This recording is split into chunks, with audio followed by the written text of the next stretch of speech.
বাংলাদেশ থেকে অনেকেই লো tuition fee অর্থাৎ স্টুডেন্ট ফ্রেন্ডলি যে কান্ট্রিগুলো সেগুলোতে আবেদন করতে চান।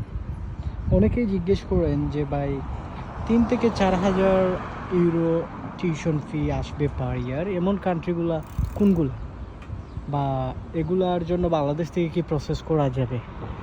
3 থেকে 4 হাজার অ্যাভারেজ পার ইয়ার টিউশন ফি কান্ট্রিগুলো হচ্ছে গিয়ে আপনার এস্তোনিয়া, লাটভিয়া, লিথুনিয়া, চেক রিপাবলিক। তবে এগুলার জন্য আইএলস রিকোয়ারমেন্ট, ব্যাচেলর এবং মাস্টার্সের জন্য আইএলস ম্যান্ডেটরি। পিটি এগুলা দিয়ে করা যায়। ডুলিঙ্গো তেমন একটা অ্যাকসেপ্টেবল না এইসব কান্ট্রিতে। তবে আপনার আইএলসে মিনিমাম 5.5 থাকলে কিছু ইউনিভার্সিটি অ্যাকসেপ্ট করবে, তবে ম্যাক্সিমাম ইউনিভার্সিটিগুলো এইসব দেশের 6 আইএলস রিকোয়ারমেন্ট চায়। তো তবে অ্যাভারেজ টিউশন ফি 3 থেকে 4 হাজার থাকে ম্যাক্সিমাম ক্ষেত্রেই। সো যারা অ্যাপ্লাই করতে চান যোগাযোগ করে ফেলতে পারেন।